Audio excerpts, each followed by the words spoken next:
Hi friends, నా పేరు Surendra. Welcome back to my channel. Promo 2 వచ్చింది. సంజనాకు ఫుల్ క్లాస్ పడింది. ఈ ప్రోమోలో ఒక నీతి ఉంది. ఆ నీతి ఏంటంటే, సో ఇద్దరు ఫ్రెండ్స్ బాగా ఉన్నా, ఆ ఇద్దరిలో తేడాలు రాకపోయినా వాళ్ళు ఒకరినొకరు అర్థం చేసుకున్నా, బయట వాళ్ళిద్దరు వాళ్ళకి ఎలా అర్థమవుతున్నారనేది కూడా పాయింటే. ఓకే. ఇక్కడ ఆ ఇద్దరు ఎవరంటే, ఇక్కడ ఫ్రెండ్స్ కాదు, తల్లి కొడుకులు. ఇక్కడ చూడండి, వాళ్ళు బాగానే ఉంటున్నారు, ఒకరికొకరు నచ్చారు. ఇమ్మాన్యుయల్ కంపెనీ సంజనాకి ఇష్టం, సంజనాతో ఉండటం ఇమ్ముకి ఇష్టం, అంతా బాగుంది. కానీ తల్లికి తిట్లు పడ్డాయి ఈరోజు, కొడుక్కి పొగడ్తలు వచ్చినాయి. తల్లి మెల్లో దొంగల బోర్డు పడింది, కొడుకు మెల్లో గోల్డ్ స్టార్ పడింది. ఎందువల్ల పడతాయి ఇటువంటి, మనం ఎలా బిహేవ్ చేస్తున్నాము ఏంటి, ఇవన్నీ మ్యాటర్సే. అంటే సంజన లాంటి వాళ్ళతో ఉంటా కూడా ఇమ్ము మంచి పేరు సంపాదించుకున్నాడు. ఇమ్ము లాంటి అన్నీ తెలిసిన వ్యక్తితో సంజన ఉంటా కూడా ఆమె ఆమె వేలు ఆమె ఆడుకుంటా క్లాసులు పీల్చుకుంటా ఉంది. సో ఇది చివరికి ఎట్టి వెళ్తుందో చూద్దాము. ఇది ఒక నీతి అనమాట. అంటే ఇద్దరు బాగా కలిసి ఉన్న ఇద్దరు మంచి ఫ్రెండ్స్ అయినా వాళ్ళ వేవ్ నుంచి వాళ్ళు గెలుస్తాయి. బట్ బయట జనాలకి వాళ్ళు ఒక రకంగా కనెక్ట్ అయితే వాళ్ళు ఇంకో రకంగా కనెక్ట్ అవుతారు. అది ప్రూవ్ చేసిన ప్రోమో ఇది. Promo in the sense prove చేసిన ఎపిసోడ్. ఓకేనా? దానికంటే ముందు రివ్యూ చెప్పుకుంటే ముందు ఇంకేం అడుగుతాను నేను, నా రిక్వెస్ట్ తెలుసుగా, లైక్ రిక్వెస్ట్. ఒక లైక్ కొట్టి స్టార్ట్ చేయండి. ఎస్.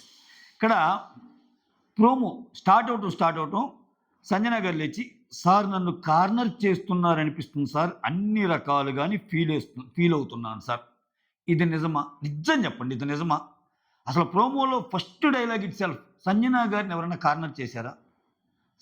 సంజన గారు అందరినీ కార్నర్ చేస్తున్నారు. సంజన గారితో గొడవలు కూడా ఎందుకు అవుతాయి అంటే, సంజన గారు చేసే పనుల వల్ల వాళ్ళు ట్రిగ్గర్ అయిపోయి గొడవలు అవుతున్నాయి. అందుకని వాంటెడ్లీ సంజన గారి దగ్గరికి వచ్చి నీ తప్పు అన్నోళ్ళు ఇంతవరకు హౌస్లో ఎవరు లేరు. సో ఫస్ట్ ఆఫ్ ఆల్ నన్ను అందరూ కార్నర్ చేస్తున్నారు సార్ అనేది తప్పు. సార్ నేను అందరినీ కార్నర్ చేస్తున్నానని వాళ్ళందరూ బాధపడుతున్నారు సార్, అందుకని నాకు బాధ వేస్తుంది సార్ అంటే అది correct dialogue. Okay. So first dialogue it self కొంచెం అది దాని మీనింగ్. ఆ తర్వాత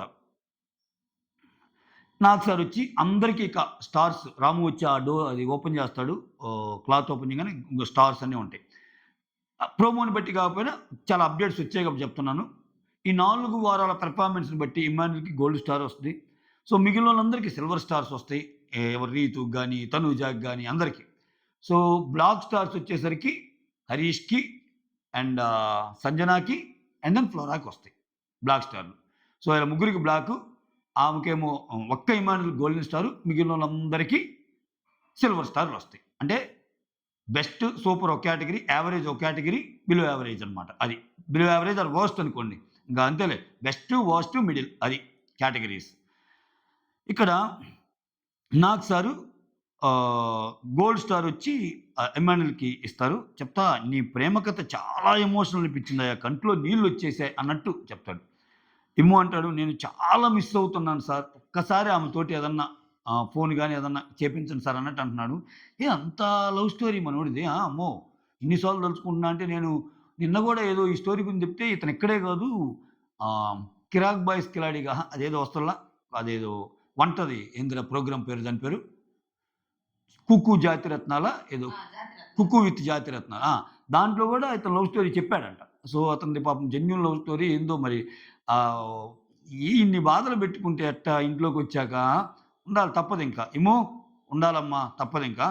సో నీ బాధ మాకు అర్థమవుతుంది, బట్ కమాన్ ఇమ్ము. తర్వాత చెప్తాడు, కొంచెం బాధపడతా ఉంటాడు, నా వల్ల కావటం లేదు సార్, అసలు తీసుకోలేకపోతుంది, తను ఎలా ఉందో ఏంటో అన్నట్టు ఇమ్ము చెప్తాడు. తర్వాత తనూజ వచ్చి, తనూజాని ఉద్దేశించి నాకు సార్, ఏంటమ్మా ఇక్కడ గెలవడానికి వచ్చామా బంధాలు పెంచుకోవడానికి వచ్చామా అన్నట్టంటే, సార్ నాది జెన్యూన్ ఎమోషన్ సార్, అదే నీ ఆటని ముంచేస్తుంది, ఈ ఎమోషన్స్ జోలికి వెళ్తే నైస్ సజెషన్. నిజంగా ఈ ఎమోషన్స్ జడివాడి నుంచి ఆమె కానీ వైదొలిగితే మనం కూడా ఏంటంటే భరణి సార్ అని పిలిచిన రోజున కొంచెం అంటే నాన్న కూడా అనొచ్చలే, ఆ బాండ్ని మనం తప్పట్టం. కానీ అది ఎక్కువ అవటం వలన ఏంటంటే, అది ఎక్కువైనా కానీ ఏంటంటే, అది ఎక్కువ అవటం కూడా ఒక రకంగా కొంతమంది తీసుకుంటారు, కొంతమంది తీసుకోరు, ఆమె ఫ్యాన్స్ తీసుకుంటారు. కాకపోతే అది వేరే రకంగా ఎందుకు పోతుందంటే, ఆయనతోటి బాగానే ఉంటుంది, ఆయన పక్కన వచ్చాక ఆయన వల్లే కలిగే బాధలు రీతుతోనూ లేకపోతే ఇమ్ముతోనూ షేర్ చేసుకుంటుంది. ఆయన అలారా, ఆయన నమ్మలేంరా, ఆయన అట్లారా, ఆయన ఇట్లారా అంటుంది. మళ్ళీ నెక్స్ట్ హాఫ్ అన్ అవర్ వెళ్ళి నాన్న అంటే అది ఆ ఎమోషన్కి అర్థం ఉండదు. సో, అది అది ఏ సీక్వెన్స్‌లో నాకు సార్ చెప్పాడో అర్థం చేసుకోగలిగితే ఆ గేమ్ వేరే లెవెల్ ఎళ్తది. ఎందుకంటే ఏమసల మామూలుగా తనూజ కేక్ వాక్ అసల. నిజంగా ఈ సీజన్‌లో తనూజకి గెలుపు అవకాశాలు చాలా ఎక్కువ. బాగానే ఆమె గేమ్‌ని మార్చుకుంటే. ఎందుకంటే ఇంతవరకు ఆమెకున్న ఓట్ బ్యాంక్ ఎవరికీ లేదు. ఓకేనా? ఆ తర్వాత 'టీ కప్పులో తుఫాన్‌లాగా, పోప్‌లో సునామీ ఏంది పోప్' అని చెప్పి వీడియోస్ దంచుతాడబ్బా దీని గురించి. ఇక్కడ తనూజ ఆ రోజునైతే నేను మర్చిపోను సార్, ఊహించలేను. వినలేని మాటలన్నీ విన్నాను సార్ ఆ రోజు. యెస్. యెస్. సంజన గారు తిట్టారు ఆ రోజు. తిట్టారు. ఆమెకి బాధ కలగని దాంట్లో ఆమె తప్పు కూడా ఉండని అది వేరు. బట్ ఆ రోజు సంజన గారైతే మాటలన్నారు. At the same time Tanuja గూడా తనూజ ఇప్పుడు ఏదైతే చెప్పిందో నన్ను వినలేని మాటలిన్నారు అని ఏమేం తక్కువ కాదు. ఏమో కోపమొస్తే చాలా మాటలు జారేస్తాయి. రాముని సోదిగాడు అంటది. నెక్స్ట్ ఆమె పేరేం పేరు? ఫ్లోరా సెరెనేబా అన్నట్టు అంటది. టెంపర్‌లో ఈమె కూడా కోల్పోద్ది. బట్ ఆ పర్టిక్యులర్ సిట్యుయేషన్‌లో ఆమె కోల్పోయింది అనేది ఎందుకంటే ఇప్పుడు సిగ్గు, సిగ్గు లేదు అన్నాడు అని అంటది కదా సంజన. సిగ్గు లేదనే పదం ఈమె కూడా వాడిద్ది. ఆమె వాడేది ఎవరి మీదో కాదు తనూజ మీద. సిగ్గు, లజ్జ లేదారా ఆమెకన్నట్టు అంటది. ఇటువంటియే అంటే ఇప్పుడు మనం ఒక పదం అన్నప్పుడు బాధపడ్డప్పుడు మనం ఆ పదం యూజ్ చేయకూడదు కదా! మనం ఆ పదం యూజ్ చేసినప్పుడు యెస్ నేనన్నాను, నేను తీసుకున్నాను. అది నాకు అలవాటైన పదంరా. ఇప్పుడంతెందుకు నన్ను కూడా అన్నావు. నేను తీసుకోవట్లా. ఎందుకంటే నేనేం బాధపడను. ఎందుకంటే నేను కూడా వాడతా కదా! అన్నట్టయినా ఉండాలి. అసలు అది కూడా తప్పే నన్నడిగితే. నువ్వు తీసుకోవటం అలవాటైనా ఎదుటోళ్ళకి ఎయకూడదు కదా! అటువంటి డైలాగులు. సిగ్గు లేదా అది ఇది అంటే ఫీల్ అయ్యే డైలాగులే కదా! సో, అది. బాగా హర్ట్ అయ్యానన్నట్టు చెప్తది సంజన గారి విషయం. ఇక్కడ నాకు సార్ ఏమంటా అంటే అందరికి క్లాస్ పీకుతాడు. ఇప్పుడు వీళ్ళకి సపోర్ట్ వస్తారు. సంజన గారికి సపోర్ట్ వస్తారు. టెనెంట్స్ అన్నాక ఓనర్స్‌కి చేసి పెట్టటం అనేది వాళ్ళ రెస్పాన్సిబిలిటీ గదమ్మా! అది అది మీ రెస్పాన్సిబిలిటీ గదా! అని చెప్పి దివ్య అని చెప్పారు.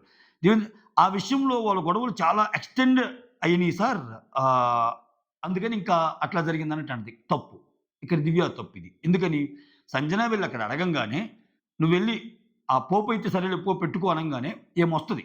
ఏమొచ్చాక డీమాన్ పవన్, దివ్య అక్కడ ఉంటారు ఇద్దరు. డీమాన్ పవన్, దివ్య ఉన్నాక ఏమంటారు ఈళ్ళు? లేదు, లేదు, లేదు. ఒకరేమో నేను స్నానానికెళ్తున్నాను సంథింగ్ ఫ్రెషప్ రెడీ అవ్వటానికెళ్తున్నాను అని ఒకరంటే, ఏమేమో నీకు పర్మిషన్ ఉందా అని మళ్ళా అడిగిద్ది. అప్పుడు మళ్ళా ఆమె దగ్గరికొస్తది.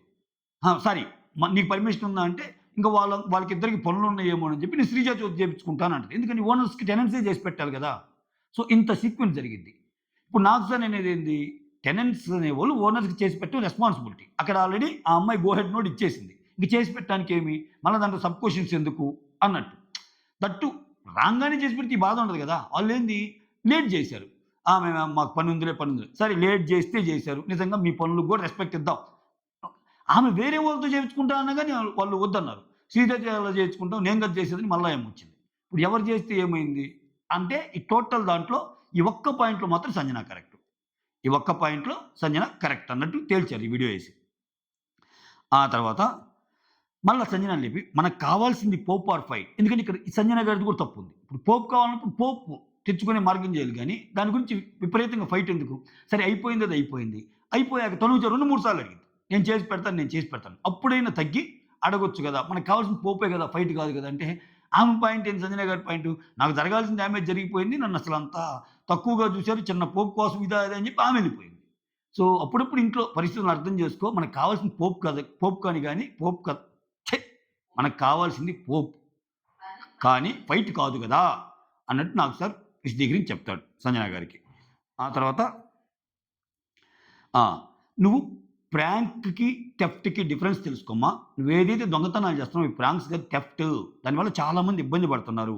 అందరిని హర్ట్ చేస్తున్నావు దీనివల్ల అని చెప్పి బోర్డ్ మీ మమ్మీ మెడలో వెయ్యి అన్నట్టు విమానాలకు చెప్తే బోర్డ్ మమ్మీ మెడలో వేస్తాడు. నాకు సార్ ఏమంటా అంటే ఈ హౌస్‌లో సంజన ఉద్దేశం నలుగురు నీ కోసం త్యాగం చేశారు. ఆ నలుగురు ఇప్పుడు నీకు అగైనెస్ట్‌గా మారారంటే ఎవరి వల్ల? అదే నువ్వు చేసే ప్రాంక్స్ వల్లేగా. వాళ్ళు హర్ట్ అవ్వటం మూలానేగా అన్నట్టు చెప్తాడు. చెప్తా ఇంకో టాపిక్ గూడా ఇత్తాడు. అమ్మాయిలు, మమ్మీ అనే కంపారిజన్ ఎందుకమ్మా తెచ్చావు అంటాడు. అది తప్పే. ఆ రోజు మనం రివ్యూలో గూడా మాట్లాడాం. సంజన గారిదే తప్పు ఈ విషయంలో. అమ్మాయిలైతే చేసి పెడతారు. మేమెందుకు నచ్చుతాం. ఇంకా గూడా అంటదామె. ఇంక నాకు సార్ ఈ డైలాగ్‌తోనే ఆపాడు. ఇప్పుడు వయసు, వయసు పెరగటం మా తప్పా? ఏదో సంథింగ్ వయసు గురించి గూడా అంటది. అంటే వయసు తక్కువగా లేకపోవటం మా తప్పా అన్నట్టు అంటది. అంటే మేము గూడా తక్కువ వయసుంటే మమ్మల్ని బానే మాకు గూడా బాగానే ఇంపార్టెన్స్ ఇచ్చేవాడివన్నట్టు మాట్లాడిద్ది. ఇవన్నీ ఆ టాపిక్ మీద వెరసి. ఆ తర్వాత సంజన. నిజంగా సార్ నాకు పక్కన పెట్టారన్న ఫీలింగ్ ఉంది సార్. మమ్మల్ని ఇద్దరిని పక్కన పెట్టారన్న ఫీలింగ్ ఉంది అన్నట్టు చెప్తది. అతను నాకు ఎలా అమ్మా నువ్వు? ఎలా పక్కన పెడతానంటావు? How can you feel unhappy? ఎలా అంటావు? ఆ! How can you feel unimportant? ఎలా అనుకుంటావమ్మా నీకు ఇంపార్టెన్స్ ఇవ్వలేదని? అలా అనుకుంటే నలుగురు నీ కోసం సాక్రిఫైస్ చేశారు. అది ఇంపార్టెన్స్ ఇచ్చినట్టు కాదా? నువ్వు చేతికి నెయిల్ పెయింట్ ఏసుకుంటుంటే నీకు అన్నం తినిపించే అసిస్టెంట్ ఒక అమ్మాయి ఉంది. అంటే ఇక్కడ ఏమన్నా పొగుడుతానే ఆమెనేసేశారు. ఫ్లోరాని. "నువ్వు ఏమో అనుకో నీ అసిస్టెంట్ పనులు ఎక్కువవుతున్నాయని." నువ్వు చేతికి పెయింట్ ఏసుకుంటుంటే నీకు అన్నం తినిపించే అసిస్టెంట్ ఒకరుంది. నువ్వు అన్ని గుడ్లు అందరియి తిన్నాక గూడా నీ మీద ఎవ్వరు ఏమనల. ఇవన్నీ నీకు ఎలా అనిపిస్తున్నాయమ్మా నీకసలా అన్‌ఇంపార్టెంట్ అన్నట్టని. This is not right Sanjana. This is not at all right అని గట్టిగా క్లాస్ పీకాడు. సో, ఆమె ఎంతవరకు తీసుకుంటదో అది తెలియాలి. ఈ క్లాస్ ఇంతటితోనే. మనం ఎంత సీరియస్‌గా క్లాసులు విన్నా, ఆ క్లాసులు విన్నాడు, దాని భావం ఏంటి, దాంట్లో అప్లై చేసిన ఫార్ములా ఏంటి, దాని ఈక్వేషన్ ఏంటి, ఇట్లా ఇట్లా చేస్తే ఈ సమ్ వచ్చేస్తది. చివరికి ఆన్సర్ వచ్చిద్దని పోయేవాళ్ళు ఒకరు. చెప్తే చెప్పావులే స్వామి నువ్వు. ఇప్పుడు క్లాసు నేను వినాలి. ఇది అయిపోయాక మళ్ళా నా నా ఈక్వేషన్‌లు, నా సమ్ము అని అనుకుంటే అది మళ్ళా అది వేరే రకంగా పోద్ది. That's all. Thank you so much for watching my video. Signing off me Surendra.